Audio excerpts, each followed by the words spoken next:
Я приветствую вас, дорогие друзья, уважаемые гости и подписчики моего канала. Всем большое спасибо, что следите за новыми выпусками, новыми интервью. Спартак Суббота на связи. Прямо сейчас известный украинский психоаналитик. Здравствуйте, Спартак. Здравствуйте, Александр.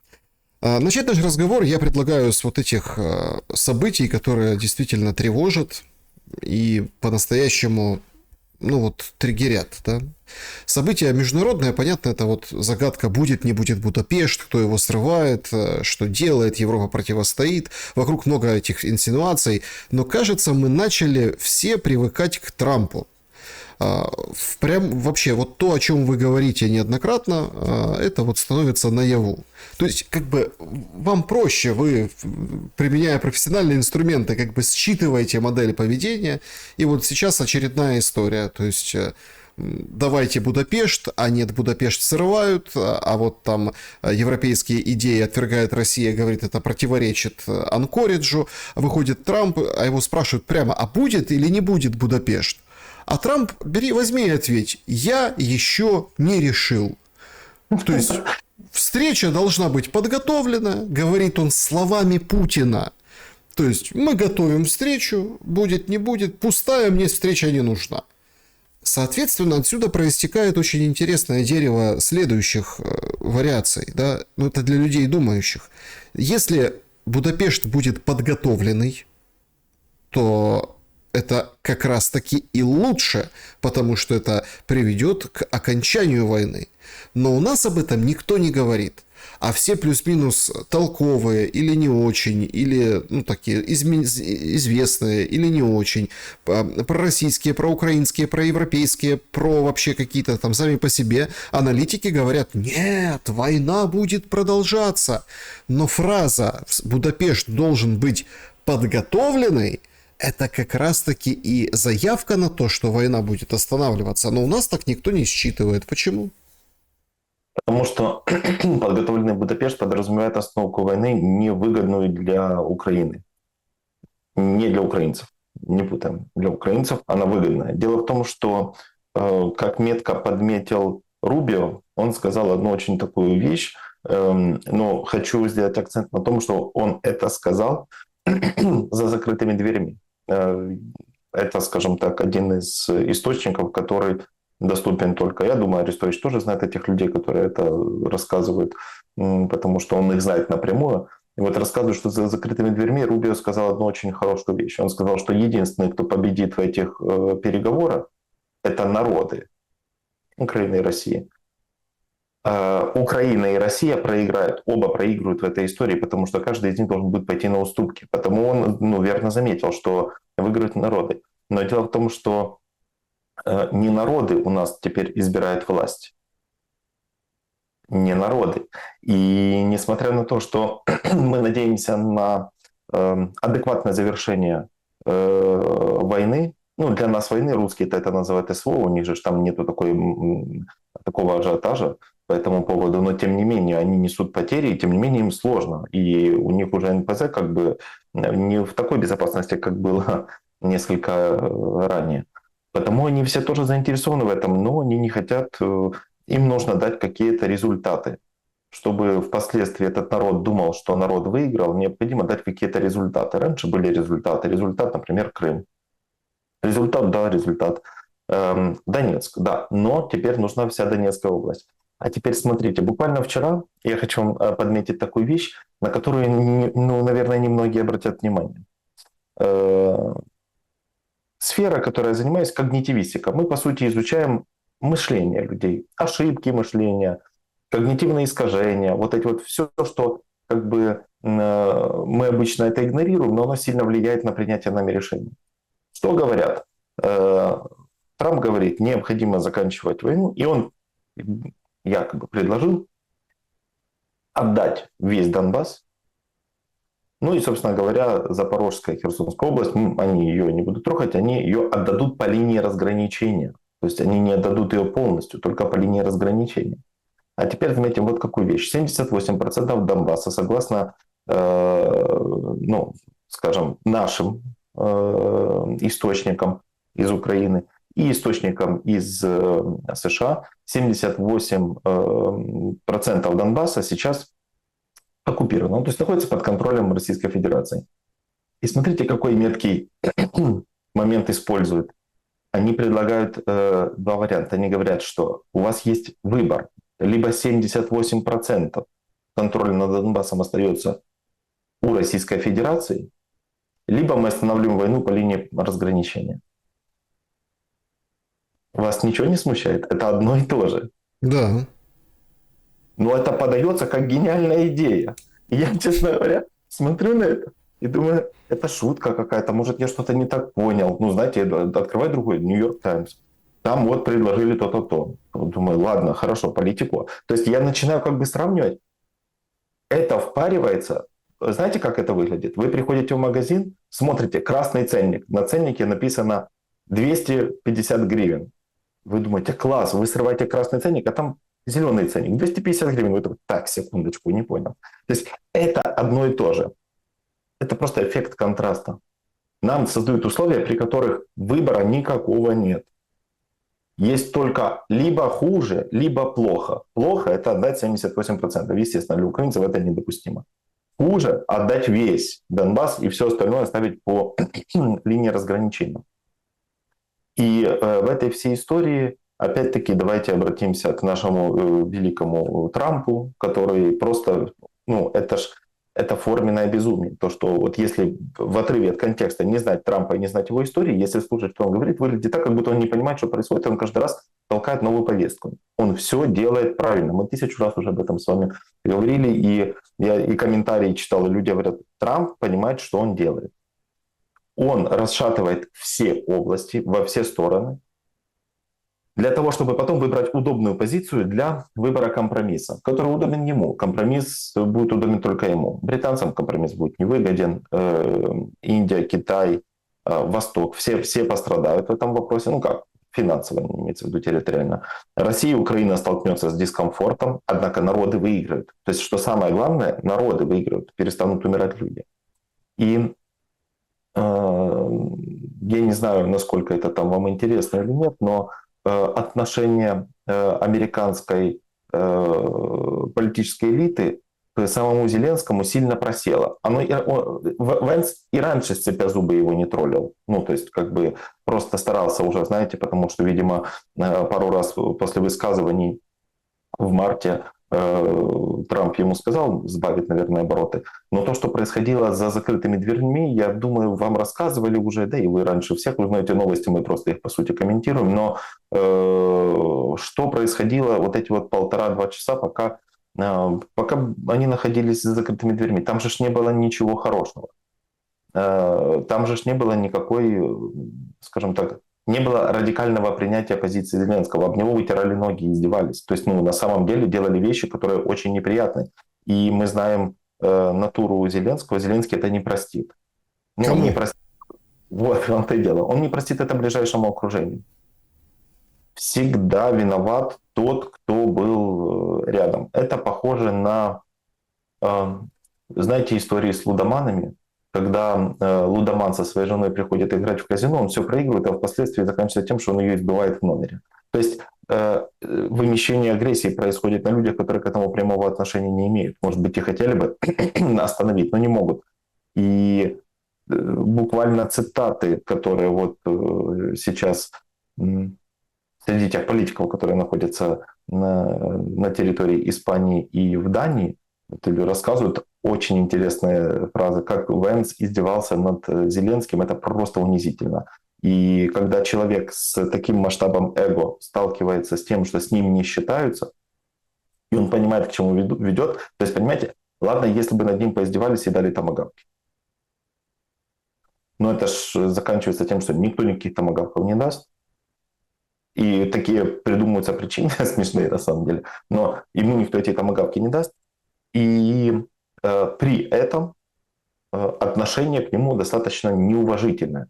Под неуважительным я не имею в виду, он не получил уважения. Он получил неуважение, то есть активное, вот, презрительное. Ну, например, чего стоит вопрос, Владимир, вы умеете танцевать на каблуках? Вот такой вот вопрос. Естественно, попытки там как-то отшутиться, что-то сказать, то есть это да. Но это же не политический вопрос. Он никак не влияет на политический. То есть во-первых, это демонстрирует одну из двух, либо некомпетентность, либо именно активное неуважение. Но я сомневаюсь, что Венс некомпетентен, вопросов у меня лично не вызывает, его риторика мне понятна, но насколько вот именно демонстрируется неуважение, презрительное отношение и демонстрация статуса, что его статус на самом деле никогда и не был значимым. Ну и другой момент, да, когда позвонил Путин, позвонил Трампу. Это же совершенно другой уровень. У человека поменялась вся риторика. И вот эти карты, которые опять притарабанили наши ребята, он говорит, все, перестаньте мне их показывать, потому что вы меня раздражаете этими бумажками, перестаньте мне их показывать. То есть максимально обесценена позиция нашего президента в глазах США. В целом, несмотря на то, что много кто нас там смотрит, кто вас смотрит, это оппозиционная позиция и так далее, но для Украины это все равно плохо. Для Украины это плохо по ряду причин. Если не дадут томагавки, будут давать деньги. Деньги будут давать европейцы. Европейцы будут выдавать деньги из замороженных счетов Российской Федерации. И не все понимают, люди, которые не совсем разбираются в международной экономике, не понимают, какие последствия это будет иметь для Украины и для Европы. Естественно, если Украина откажется выплачивать, а условие выплат будет только при условии выплат репараций со стороны России, как она будет выплачивать? У нее нет войны. У нее нет статуса, официального статуса войны. И Украина официально не объявила войну. А люди, я не знаю, они или не читают международное право военное, или они не понимают, как это работает. Чтобы выплачивать репарации, это должно называться войной.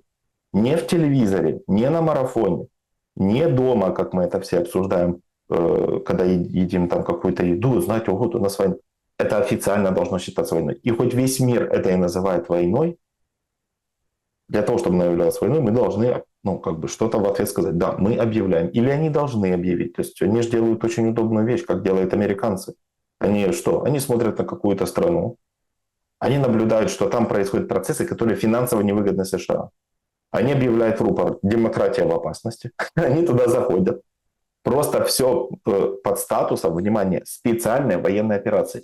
Точно, это калька. Вот полностью слизано. Русские слезали то же самое, что было у США. И они там стирают просто все. Русские не ведут такую войну, как ведут американцы. Американцы просто все подчастую просто стирают полностью. И потом говорят: мы защитили демократию. Склонили там того или иного лидера. Или просто убили лидера, как это тоже часто не бывает. Потому для Украины невыгодна эта вся ситуация, и для украинцев в том числе, для народов в том числе, потому что эта ситуация говорит только об этом, что значимость демографии для Путина, господи, для Трампа перестала быть весомой. Не скажите, опять-таки, чьей? Украины и России, не более, естественно, конечно. Понимаете, это просто был же контраст, ведь... Я обратил внимание, у себя в телеграм-канале описал вот о тех событиях, которые вы описываете по поводу визита, да, Зеленского в Белый дом. Там перед визитом, значит, там выступал тенор, да? Да. Тенор перед ним спел песню тенор, они с ним мило беседовали, любимый тенор Пачелли Трампа. До этого там было вот такое собрание специфическое, там обсуждались проблемы деторождения. Многие люди, современный мир, не хочу вдаваться в подробности, но действительно у многих не получается родить ребенка естественным путем, имеется в виду забеременеть, выносить и родить. И поэтому в Америке, в многих там западных странах у них такая история, что, в общем, много уделяется внимания там, каким-то программам ЭКО, там, оплодотворения. То есть это такая специфика работы. И вот у него было большое совещание, пришли там куча всяких фармпроизводителей, министр здравоохранения, Роберт Кеннеди-младший, много. И они там вот говорили о том, как американцы должны рождаться. Граждане Америки должны рождаться. Установили какую-то там копеечную стоимость на вот эти, по сравнению с тем, что было, да, препараты, услуги, подписали какую-то компанию, сделали прям национальную программу, то есть, что вот давайте. И тут в этот момент на таком диком контрасте приехал Зеленский продолжать убийство. Ну, то есть войну. Причем риторика после этой встречи сейчас же поменялась. Мы готовы по линии соприкосновения, мы готовы закончить, Украина готова к переговорам. Я, если честно, по частоте и количеству заявлений, если сравнивать с планом перемоги Зеленского, который там был, сколько, год прошел, да, или ну вот какой-то период времени, 2, да, формулами мира, это абсолютно другие условия. Там такое было. Ну, то есть, понимаете, абсолютно. А тут прям вот, это уже прям капитуляция. Я готов к срочным переговорам, но не в России, не в Беларуси. Приезжай, Путин, хоть куда. Давай будем общаться. Смотрите, тут очень важный момент в этой связи. А что будет дальше предприниматься? Потому что то, что Россия выносит, и было прошлой ночью, и потом с утра, выносит ГЭС, ГРЭС, ТЭЦ, ТЭС, ну и, в общем, все энергообъекты, газа, инфраструктуру газовую и другие как бы моменты. То, что блэкауты и отключения полетели по стране, это ведь тоже определенное условие. Это тоже делается как раз-таки к этим ключевым переговорам. Это тоже набивает цену и веса прекращению войны. Как бы это парадоксально и людоедски не звучало. Но какой совет мы слышим от Зеленского? Надо нормально воспринимать и готовиться. А его советник офиса президента Милованов говорит... Надо по квадрату. Что? Дыхательные упражнения. Просто, ну, слушайте, я на самом деле, вот, простите, возможно, я перебил вас, но я Милованова знаю, но он же не глупый дядька. У меня создается ощущение, либо люди, которые начинают сотрудничать с офисом президента, либо у них начинается йододефицит какой-то, или какие-то психічні порушения, когнитивные вады. Я не знаю, что происходит. Какое дыхание по квадрату? Как это даст возможность детям утром одеться, нормально пойти в школу? Это дыхание по квадрату. Так это даже не работает. Как это вообще происходит в головах? Почему они это делают? И я не уверен, что в момент, когда они это говорят, может, это мем какой-то, кстати, слушайте, мне кажется, они создают какие-то предприятия, говорят, давай ты выйдешь и будешь выглядеть абсолютным идиотом. И вот пока тебя будут там казнить, говорить, что ты сумасшедший, у тебя все равно нормальная работа, у тебя Киевская школа экономики, занимайся, ты там это делай вид, что ты умный, ты же когда-то уже был министром, да их хватит. Ты смотришь на этих советников офиса президента, они как будто бы выродились все. Что происходит, я не понимаю. Они должны защищать как-то позицию офиса президента. Они уже бы могли в конце концов, слушайте, да я могу им писать тексты, которые люди будут есть, верить, что это все нормально, и они блэкауты будут переживать с удовольствием хотя бы каким-то. Ну, типа там, хоть что-то придумайте уже нормальное. Нет, говорит, да, будет тяжело, не будет света, воды, отопления, но вы, говорит, главное это бороться со стрессом. Вы, главное, дышите, говорит. И еще ж так, знаете, что самое интересное, так скрупулезно, 4 секунды вам нужно на вдох. Потом 4 секунды вы не дышите, держите. 4 секунды вы дыхаете, и потом 4 секунды... Я думаю, что с ума сошел? Это же выйдет куда-то, это же люди увидят, что ты делаешь. Ну, в общем, это признак того, что не достойных спикеров, политики и, что самое главное, Александр, дипломатии в Украине не осталось. Те дипломаты, которые могли бы что-то решить, они либо в гонениях. То есть люди, которые, когда ты слушаешь, ты когда слушаешь, ты понимаешь, что это человек технократ. То есть он разбирается в процессе.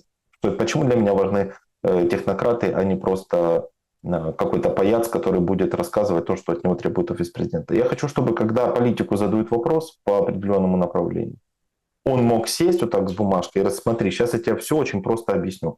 И цифры объяснить. Последний, кто мне нормально объяснял цифры, ну, не мне лично, естественно, имеется в виду, попадается, я смотрю, это Мураев. Он говорит цифру, привязывает эту цифру к статистике, и вот как-то он что-то там выдает. Но наши люди уже так наелись обещаний, что, к большому сожалению, никто уже не будет это воспринимать. Для них слушать цифры – это что-то за гранью фантастики, это слишком сложно.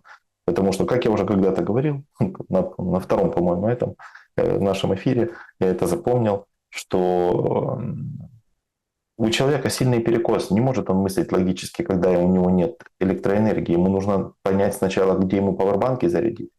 И мне нравится вот эта идея еще до того, как поприлетало в энергоструктуры, до этого, как у нас появились блэкауты, уже увеличились продажи пауэрбанков. То есть и всяких вот этих вот, как они называются, такие большие пауэрбанки, вы в общем поняли, о чем я говорю, не помню их название. То есть уже толкали, причем толкали кто? Ну, какие-то медийные люди, ну, начиная от владельца Монобанка и так далее. То есть толкалась эта вся история, потому что все понимали, к чему это идет. Но если вы понимаете, к чему идет, ну почему не предотвратить?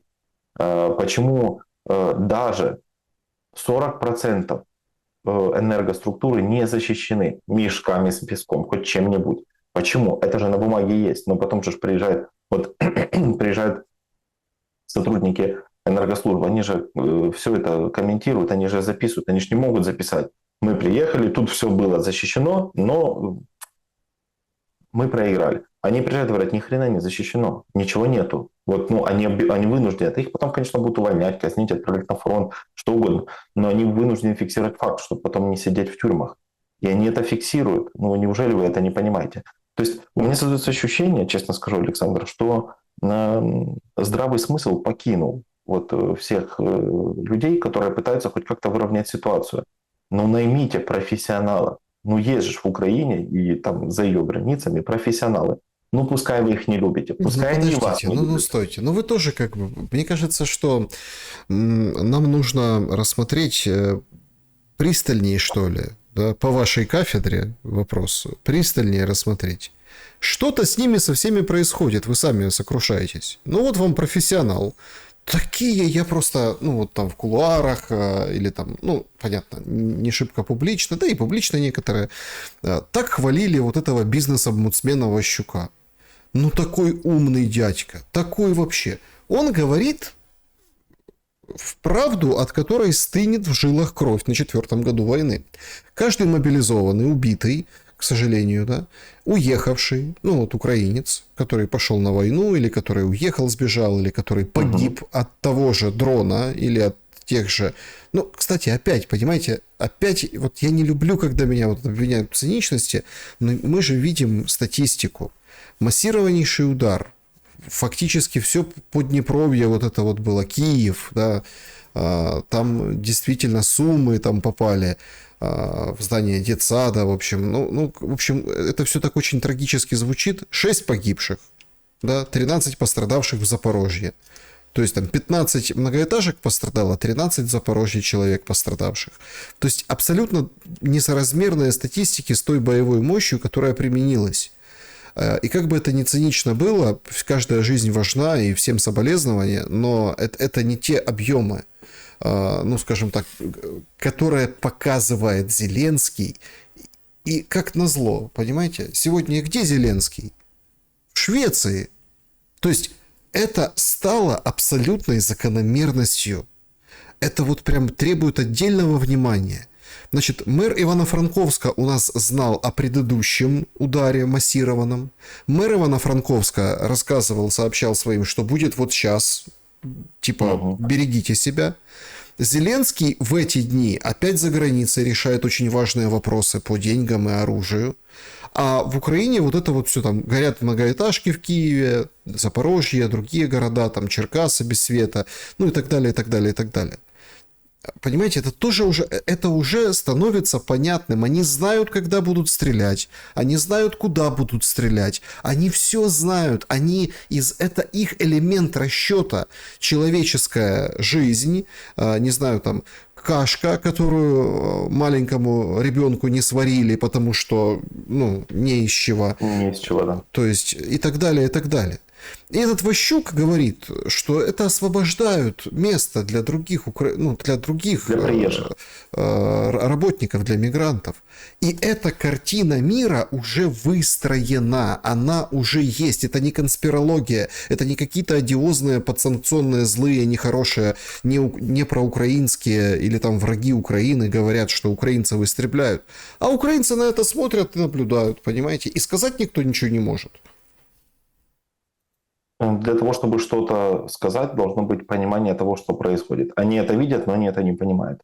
Для них это естественный процесс, потому что с самого начала была имплементирована мысль о том, что война – это страшная вещь. Что бы на ней ни происходило, война именно так и происходит. Понимаете? То есть, смотрите, поскольку украинцы не успели запомнить, ну, типа, события там, Второй мировой войны, те, кто успели, те говорят, что какая бы она ни была война, это ужасно. То есть, ну, просто вот, пожилые люди говорят, что это просто у власти какие-то идиоты, которые просто допустили это. При любых надо было договариваться. Так вот, дело в том, что нету у людей понимания того, как она ведется, как она должна быть, и потому, как бы она ни была, для них это правильно. Поняли, о чем я говорю? У них нет представления. Потому у них нет понимания того, как заботиться о персонале, как заботиться о военных. У них нет понимания того, что должно вообще происходить на поле боя, как ведутся переговоры. Они не понимают, что такое дипломатический процесс. И из-за того, что у них нет этого понимания, у них, собственно говоря, и такое представление, что вот то, что происходит, так и должно быть. Это нормально.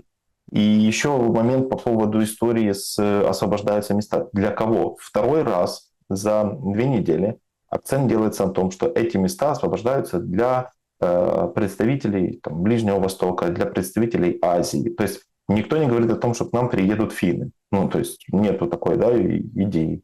Никто не говорит о том, что к нам переедут работать американцы. Это не вопрос рабочих мест. Они путают понятие «рабочее место».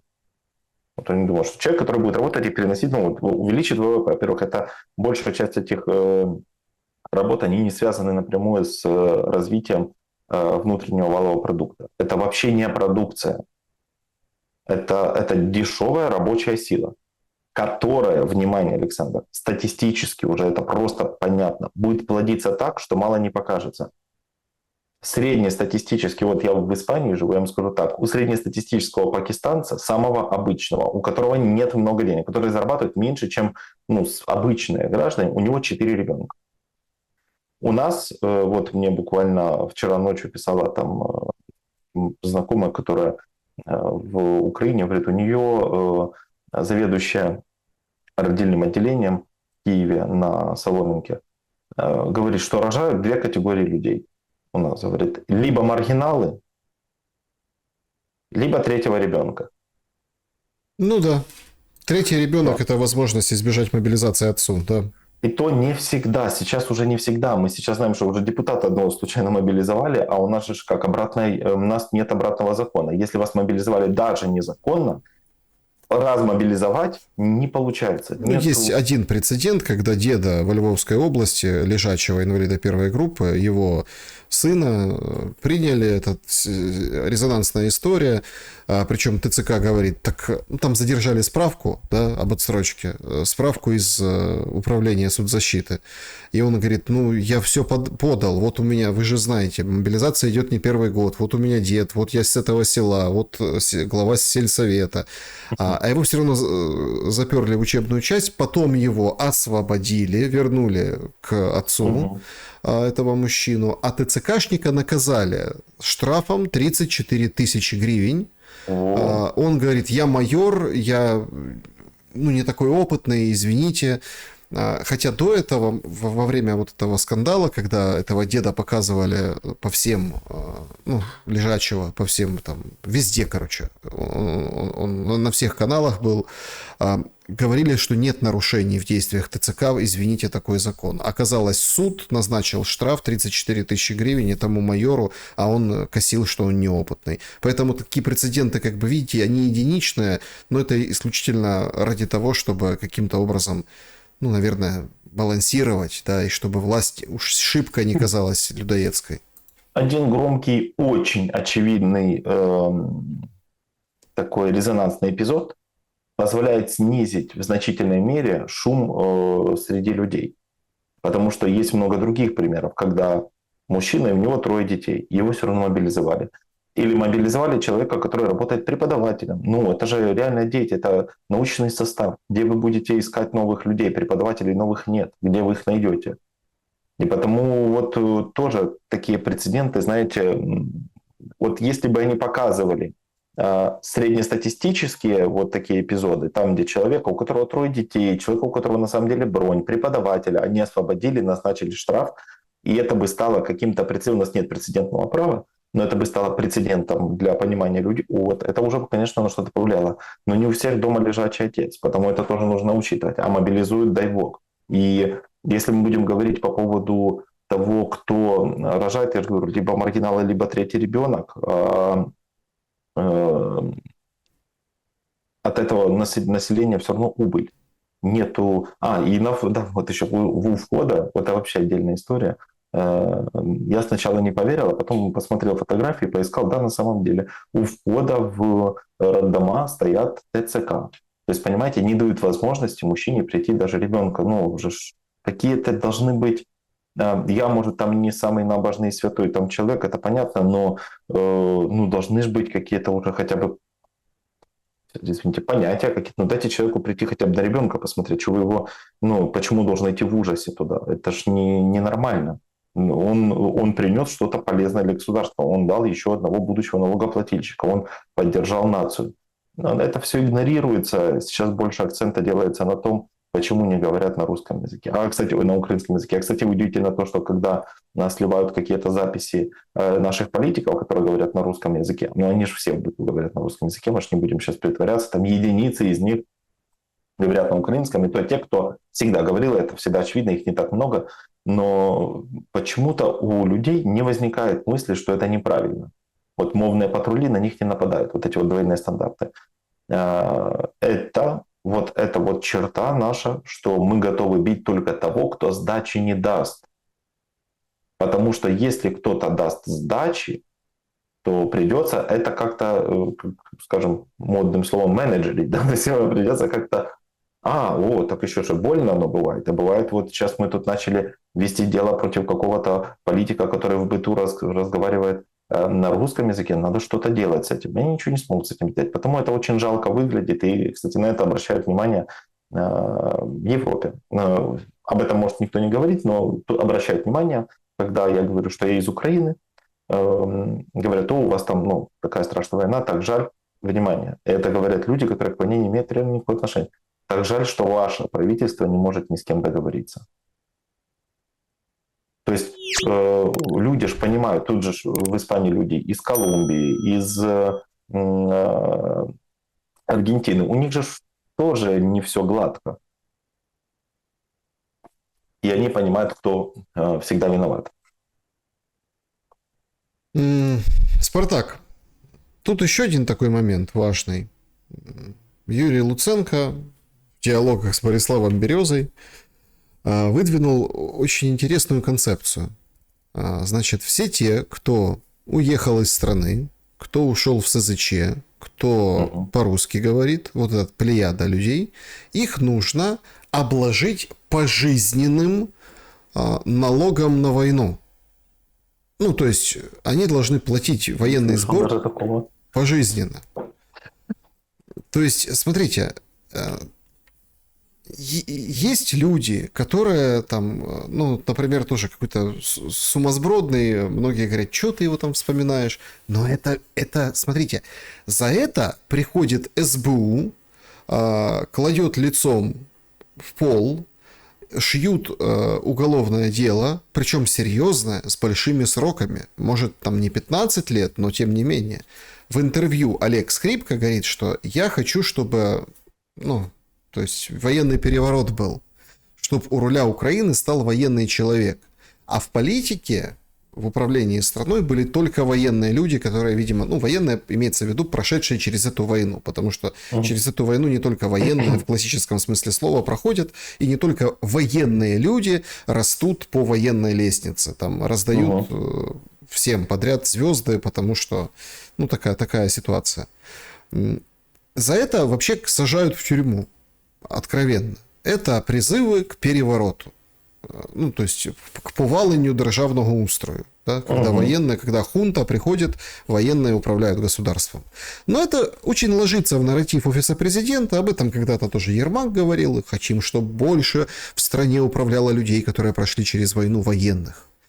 То есть у нас, если сложить суммировать вот эти два высказывания, вот эти две модели, которые мы видим, то у нас, в принципе, тут как бы так оно к этому идет. Война, например, приостановится, закончится. Все те, которые были военными, пойдут в политику. Ну, как раньше, бандиты пошли в политику. Сейчас, получается, бандиты в военной форме, ТЦКшники, плюс там служивые с фронта.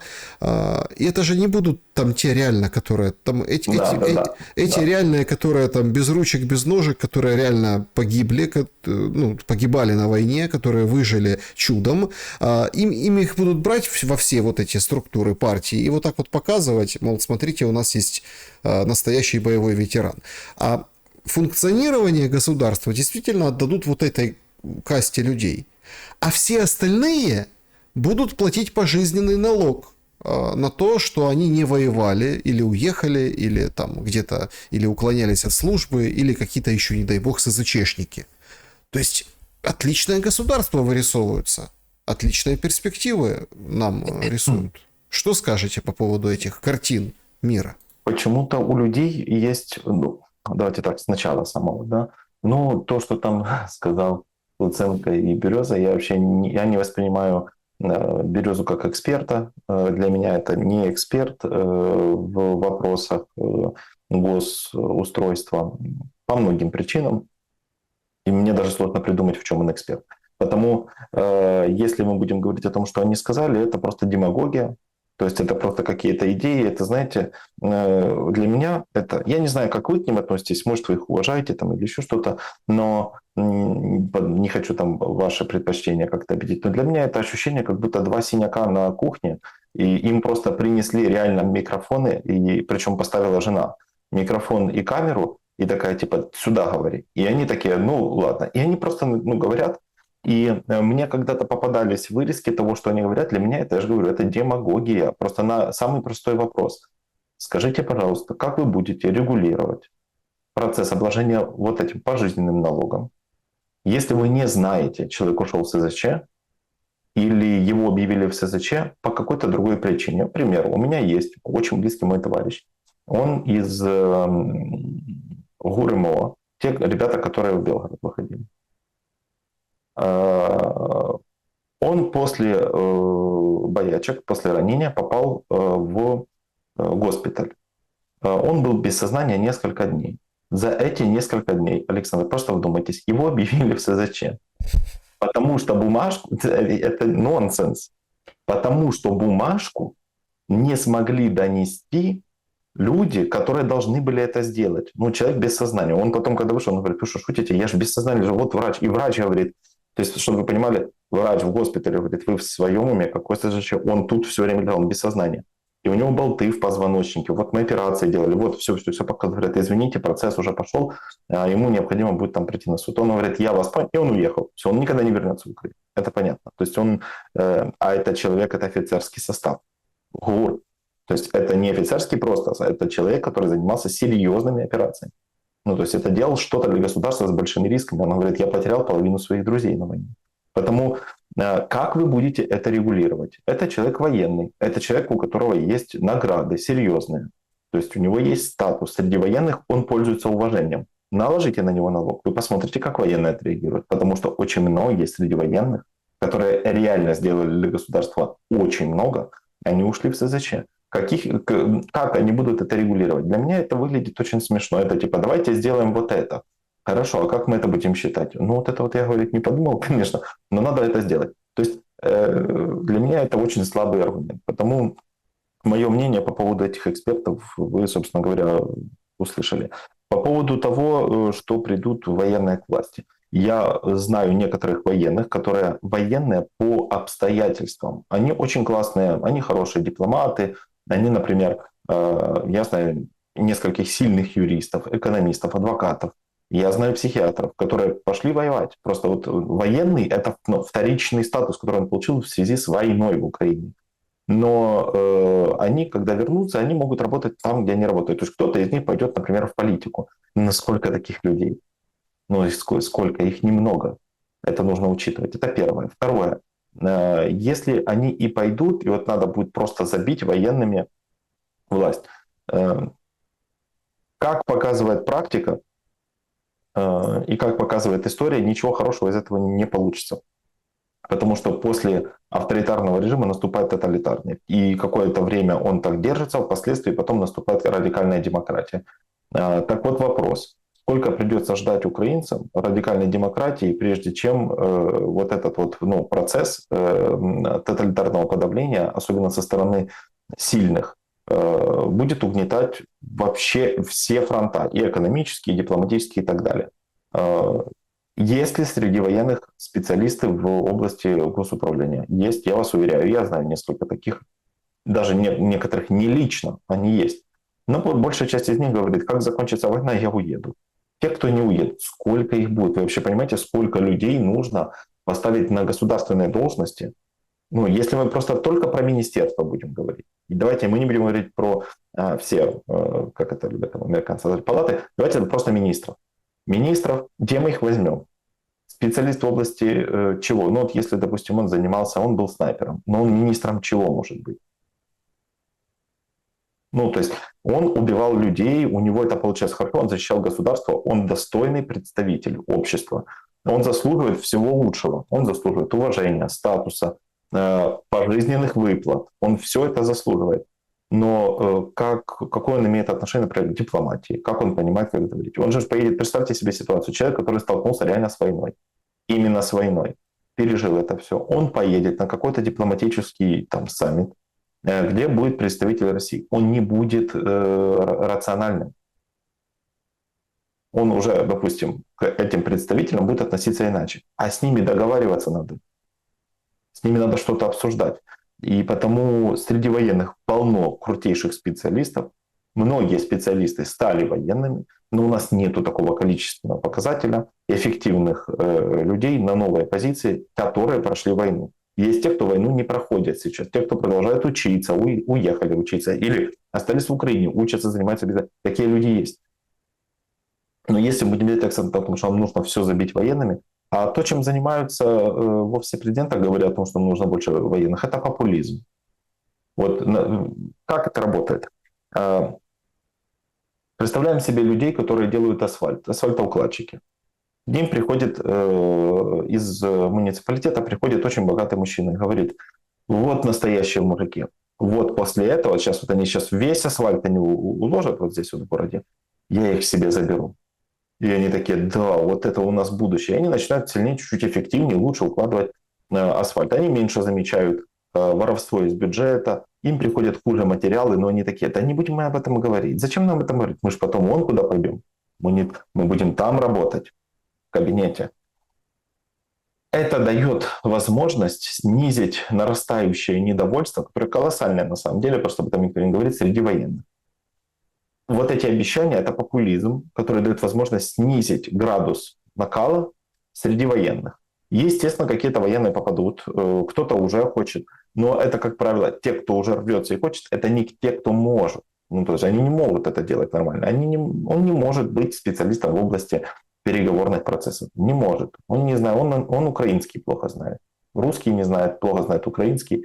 И английский, я обожаю эту классику, которая говорит: я начал учить английский. Господи, да выучи хотя бы украинский и русский, да начни хотя бы на каком-то нормально разговаривать. Ты ж, тебя в мире не воспринимают. Ты хоть слово свяжи, какой-то книжки почитай, хоть что, сделай что-нибудь. Я начал учить английский язык. То есть, знаете, это похоже на то, как я учусь играть в шахматы. Я играю в эти шахматы, нахрен мне надо, но я в них играю. И я могу просто хотя бы надеть очки и притвориться умным. С меня ничего не убудет. Но ты же рано или поздно рот откроешь, ты же заговоришь, и люди поймут, что ты самозванец, что ты не понимаешь ни черта ни в политике, ни в чем. Так, Зачем ты... может, не поймут. Вот смотрите, вот тоже, это, кстати, очень-очень интересный момент, что вот там люди поймут. Не поймут. В том-то и дело, что сейчас за вот этим быть и казаться, вот все-таки, да. Вот сейчас непонятно, понимаете? И очень легко развешивать там ярлыки, навешивать там на людей разного толка, там, а это вот вражина, а это вот там свій хлопець. Не поймут. Вот выходит Притула, разлетелось это видео, если вы видели, да, о том, как, ну, он там сидит и вот с таким театральным видом говорит, что во время войны люди себе много позволяют лишнего.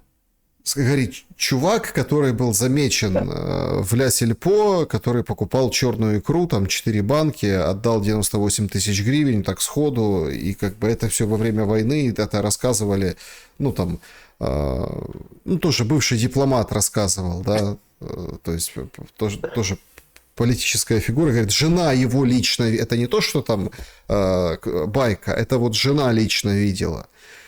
И вообще непонятно. А все же говорят, да не, ну что, Притула, давайте там скинемся на дроны, давайте еще там на что-то.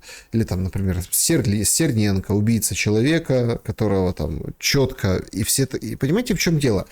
И сейчас же вот какая история. Там, ты вот там пальцем покажи, ты же СБУшник, ты же там сексот СБУ, ты же этот... А он говорит, да, так война нынче, и это же типа хорошо. О, это Бигус, да, или как его? Понимаете, да, который мобилизовался, и он ходит, там, увидели, фотографировали ну, по Киеву. Понимаете, в чем дело? Мне кажется, что мы стали заложниками вот этой очень такой тяжелой конструкции, но она, к сожалению, очень простая, но она работает. Например, вот эти ТЦК, да? Понятно, что там женщину можно побить, там, детей забрызгать газом. Понятно, что вот это все, скажем так, людоловство. Это даже, понимаете, многие даже устают это обсуждать, потому что это перерастает дальше и дальше, уходит, там, женщины дерутся с ними. Но тут же нарратив какой. Пускай лучше вот эти наши нас бьют и ловят по бусам, чем придут кадыровцы. Спартак. И это вот вроде как топорная ерунда. Так, а слушайте, работает. Работает. И многие действительно, слушая эти аргументы, вот так, как страусиная позиция, голова в песок, и говорят, нет, мы не будем говорить об этих проблемах, потому что вот нет, это не хотим подыгрывать там врагу. Пускай лучше наши бьют, чем кадыровцы придут и будут нас засовывать в бусик и гнать дальше на войну. Хорошо, начнем с Притулы. Ну, те, кто не знает, и для кого это новость, в Испании есть, ну, проживают его близкие, и он как-то контактирует все-таки с регионалами. Почему вот регионалы во время войны, они же, ну, как прокляты, их считают очень плохими людьми, они отчепенцы, с ними нельзя взаимодействовать. То есть никто не должен якшаться с регионалами, представителями партии регионов, ОПЗЖ и так далее. Возникает вопрос, почему Притула такой классный герой, такой весь проукраинский, приезжает на виллу к, я не знаю, знаете вы или нет, Хомутыннику. Вот почему это происходит? То есть почему это никого не смущает? Реально не дела. Говорят, так это же семья. Ну, то есть там же это... Да, но у меня возникает этот вопрос. Если кто-то из ваших, там, моих близких, вообще любых близких живет на территории России, должны ли мы от них отказываться? То есть эти двойные стандарты, они же распространяются на все. И Притула еще ни разу нормально, полноценно не прокомментировал это. Потому что вот они же не видят, там дроны летают, их снимают, еще что-то. И они делают из себя таких, ну, типа невинных. И как бы, блин, да я не знаю, ну что это вы так, в принципе, это же семья просто, это же там моей жены, это же там сестры. И что-то. Начинают рассказывать какую-то ерунду. Но факт заключается в том, что одним можно, а другим нельзя. И люди это видят, умные люди, и они уезжают, и потому не создается, понимаете, в чем дело, не создается вот этой критической массы, критически мыслящих людей. Вы правильно все говорите, они говорят, да, пусть нас лучше вот эти бьют, чем потом приедут кадыровцы, но это же люди критически не мыслящие, это же просто, это просто маргинальность, то есть типа это уже крайняя граница, это дальше некуда. Те люди, которые об этом как бы задумываются, что это ненормально, они не могут говорить. не могут говорить не потому, что там могут быть какие-то последствия или еще что-то. Они не могут говорить, потому что они не сыщут поддержки, а человек– существо коллективное, оно стремится к поддержке. Даже если, ну, не знаю, смотрели вы такой фильм «Я и другие» называется. Это экспериментальный фильм, который, кстати, был снят в Киеве еще в советские времена. Пример. Сидит там 12 человек, первому показывают бумажку, какой это цвет, он говорит, ну, это, грубо говоря, говорят, красный, а там зеленый. И вот так вот красный, красный, красный, красный, красный, красный, а там зеленый цвет. К последнему доходят, и единственный, кто не подставное лицо, это последний. Ему говорят, какой цвет? Он говорит, красный. Кто не смотрел, посмотрите фильм «Я и другие». Это чисто документальный фильм, экспериментальный, очень классный. У людей формируется стремление к обществу. Мы хотим быть, ну, мы все-таки как-то стайные животные, и мы стремимся к тому, чтобы у нас была поддержка. И настолько сильно уже подавили, запугали и дали вот эти ложные нарративы, что у людей не возникает мысли. Вот самая простая мысль. Окей, хорошо. Что, если это не так? Вот самая простая мысль, что если вот все, что говорят, это неправда. И эта мысль не возникает. Или возникает дома, когда они вот сидят и они обсуждают. Потому что, приведу пример, у меня есть приятельница, которая... Я люблю приводить примеры, потому что они очень близки к людям. Вот у меня есть приятельница, которая там ведет какой-то блог, то 5-10, она такая супер проукраинская, все остальное. Но когда я с ней общаюсь, она говорит, Спартак, ну это ж ну, конченые дегенераты. Говорит, ну то есть типа вот я там общаюсь с ними, это ж очень тупые люди. Там ко мне приходят люди из правительства, просят, чтобы я рекламу сделал, но они же идиоты. Я же с ним разговариваю, он больной. Или там, допустим, выводит, я говорю, не больной, просто тупой. И этот говорит, они вот так вот ведут. Я говорю, а где ты деньги? Она говорит, естественно, я открыла европейский счет, вот я поехала отдыхать там на Бали, еще куда-то, потом открыла европейский счет, и я все деньги перевожу туда. То есть, говорит, но, внимание, каждый день постятся странички с донатами, обязательно треба донатити нашим хлопцам. Потом все время Russian is a terrorist state. То есть постоянно вот этот нарратив продолжается. Но когда речь доходит до фактажа, ну то есть типа что нужно делать, меняется модель поведения. И они живут в вот этом вот сюрреализме. Есть такое понятие, как доппельгангер, темная сторона, ну типа полностью альтернативная. Так вот, доппельгангер обычно проявляется в критических ситуациях, а у них наоборот, они живут вот так вот. И вот эта вот светлая сторона время от времени появляется тогда, когда у них есть возможность поговорить с кем-то, у кого хотя бы двузначный IQ. Знаете, у кого хоть интеллект там работает, и они как бы задаются этими вопросами. Потому что даже на примере вот моей матери, которые разрушили и жилье, и все остальное вот этими ракетами, прилетами, у нее нет уже злости на тех, кто разрушил. У нее есть злость на тех, кто сейчас тормозит процессы восстановления. Понимаете? Да. Тех, кто так вот это так и работает. Смотрите, вот сегодняшний день. Зеленский в Швеции. Опять я повторюсь. Тяжелейшие удары, его нет. И он и оттуда, из Швеции, публикует нам, сообщает, что вот ужасные, проклятые русские. То есть, короче, попали в Харькове в детский садик. Сначала там Терехов, мэр, говорит, есть раненые дети. Потом вроде как дети все были эвакуированы, один погибший. Понимаете? И все, это, конечно, ужас. Это страшно. Вопрос. Ну так, детский садик, да? То есть, а почему он работал? А почему вот там, ну, действительно, вот процессы эвакуации, защиты детской? А где ПВО? Мать его, понимаете? Ну, там, потому что четко он прилетел конкретно.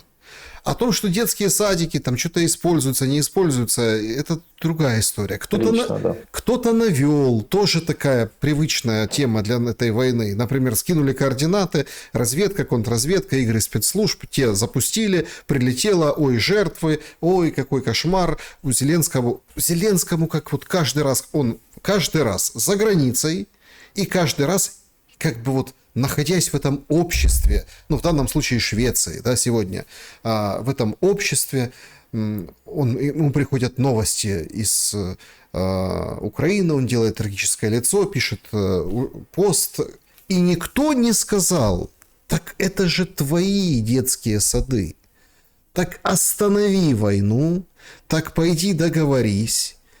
У тебя же был открыт стамбульский процесс, переговорный, двухсторонние, там вы меморандумами обменялись и в норку. Так продолжай, так сделай что-то, чтобы этот детский... Это же твой детский сад. А так никто не ставит вопрос. Проще, вот смотрите, русские нелюди, негодяи и все. Да, и дело в том, что да не вопрос, называйте там как угодно, не люди, негодяи и все остальное. Тут вопрос заключается в том, что они принимают решение, закончится война или нет. То есть вопрос стоит иначе. Если бы перед Зеленским стояла реальная задача закончить эту войну, и это будет единственный способ продлить ему свое правление, единственный способ продлить свое правление еще лет на 10, он бы пошел на это. Просто дело в том, что конец войны – это политическая смерть для Зеленского. История, кстати, с тем, что он в Швеции, вы как говорили, а я мне почему-то вылетело из головы. Я обратил внимание, что каждый раз, когда он сделал выводы, смотрите, оно учится, он сделал выводы, и теперь каждый раз, когда он понимает, что будет какой-то хардкор, именно жестяк будет прилетать крепко-крепко, для того, чтобы не сталкиваться с историей Зеленский, спускайся сюда, я спустился, но я в Швеции. Потому это очень удобная ситуация. Теперь каждый такой сильный крепеж по НПЗ, по всему, по техникам, по станциям, всем ГСТС и так далее, его мы не будем наблюдать в Киеве, потому что ему, во-первых, правильно подсказали, это за что нужно сказать все-таки, дать дань уважения людям, которые ему это подсказали. Для того, чтобы не приходилось объяснять, почему он не спускается, где он находится, все должны знать, где он находится. Он находится не тут, где угодно, но не тут. И это выглядит достаточно респектабельно. Он ездит по разным странам, разные политики его там приветствуют и так далее. А это выгодно разным странам. Например, в той же Швеции им выгодно показать, что у них нет проблем с тем, что у них там сирийцы режут людей, насилуют 10-летних детей там, или 12-летних детей, что у них нет проблем, связанных с тем, что происходят взрывы, что приезжают нелегалы из Африки, которые там творят. Им нужно показать что-то, что что-то происходит. Мы помогаем Украине. Вот это нас заботит, это проблема номер один. Потом он поедет в Данию, там такая же проблема. Потом он поедет еще куда-то. То есть стран европейских, у которых во главе стоит правитель, у которого полностью отлетела голова, их достаточно. Проблемой это все, конечно, является Еврокомиссия. Смотрите, тоже вот люди, кто слушает, может, вы не совсем понимаете. Европа, Евросоюз, страны Евросоюза и Еврокомиссия – это все не одно и то же. Потому что у людей есть такое ощущение, что, во-первых, на континенте Европы есть много стран, которые к Евросоюзу отношения не имеют. Это тоже нужно учитывать, потому что это просто это база, но я должен ее проговорить. Что члены Евросоюза не все согласны с Еврокомиссией. И что каждая там отдельная страна, которая относится к Евросоюзу, может принимать отдельные законы. Примером тому является, например, Венгрия. Она может считаться, может не считаться с Еврокомиссией. И история глобалистов в Еврокомиссии подразумевает под собой просто желание тупой примитивной наживы и разрушения инфраструктуры. Потому после себя оставить выжженную землю. Это все, что им интересно. Потому, и кто не знает, что в Еврокомиссии эти прекрасные лидеры, они назначаются, они не избираются. Потому ставят какого-то абсолютно сумасшедшего, отлетевшего человека, он угорает и разрушает всю Европу. Он просто смеется с этого такой, ему это нравится, или у него садистические наклонности. А мы в это верим. А после этого, что самое интересное, что Зеленский ездит по всем самым маргинальным представителям, то есть он же не едет. Почему он не едет в Венгрию? У тебя проблема с Венгрией, у тебя все хорошо со Швецией, нахрен ты туда едешь? Нет, оружие, подождите, там как. Есть поводы, почему ехать. А в Словакию там проблема с газом, Свериденко отправили. То есть все нормально. То есть они, как бы видите, в этом отношении в плане там организации туров, это же квартал, там тур-менеджмент на высшем уровне. Там все хорошо, билеты продаются. места, кейтеринг, там вот это все, да, то есть как бы всем покормят, все сделают великолепно. Возникает один и главный вопрос, а почему не возникает народ, который объявил бы войну войне? Как вы отвечаете на этот вопрос? Почему люди не объявляют войну войне? Там вышло интервью Дорна и Дудя, да?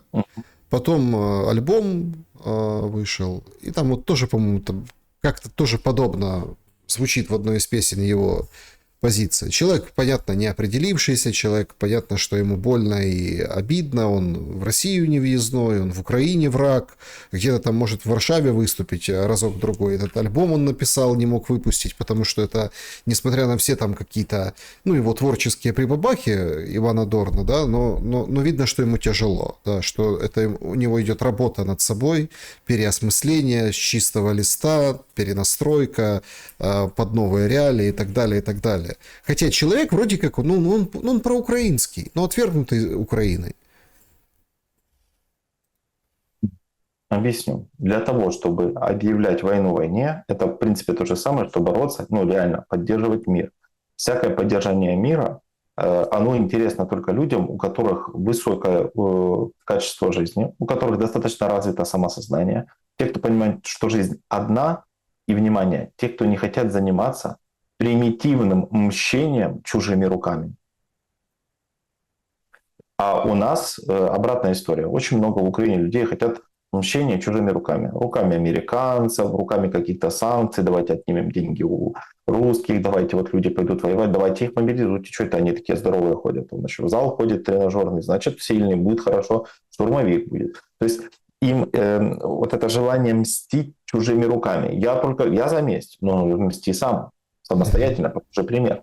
И в чем-то дело, что для того, чтобы сформировать целую группу людей, вот как вы говорите, которые будут объявлять войну войне, необходимо, чтобы это, не побоюсь этого слова, интеллигенция скооперировалась. Но есть маленький нюанс. Кооперация, она будет настолько незначительной и настолько неэффективной в этих вопросах, что вот эта вот война, объявление войны войне, она захлебнется в своем начале. Почему? Вся интеллигенция, она размазана сейчас по миру, по большей части по Европе. Та интеллигенция, которая находится на территории Украины, к ней быстренько постучится СБУ, мы это все понимаем, она не сможет эффективно действовать. А все остальные просто не имеют центра управления. Для этого необходимо сильно скооперировать, куда-то в одну точку бить. То есть постоянно делать что-то, что будет демонстрировать собственную позицию этих людей. Но им негде собраться, у них нету какого-то этого маленького, знаете, анклава страны в стране, где они могут вот так вот сбиться и сказать: все, смотрите, вот тут мы будем работать. Какие-то попытки каких-то блогеров были, но они жалкие. Почему? Потому что у них нет ни идеи, у каждого разное видение и так далее. Нет лидера, который их объединит. Идея есть, все хотят. Они бы и не против объявить войну войне и влиять на разных уровнях. Есть нюанс. Некому их вести, первое. Второе, нету бюджета, потому что тот, кто будет вести, он же должен иметь бюджет. А те, кто может это организовать, обратите внимание, Александр, они сейчас смотрят, что происходит. И они сейчас смотрят, потому что это вложение, это инвестиции, и они смотрят, что происходит. Они смотрят на эту динамику, и в нужный момент, естественно, они создадут элиту, которая будет объявлять войну войне. Но для этого, опять-таки, нужны серьезные бюджеты. Но когда они это сделают? Они это сделают тогда, когда увидят, а это будет неизбежно. Это просто вопрос времени. Я вот хочу, чтобы люди, которые вас смотрят, тоже знали. Это просто вопрос времени.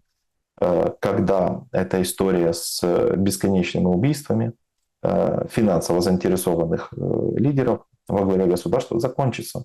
А она закончится. То есть ни в коем случае не унывать, не сдаваться.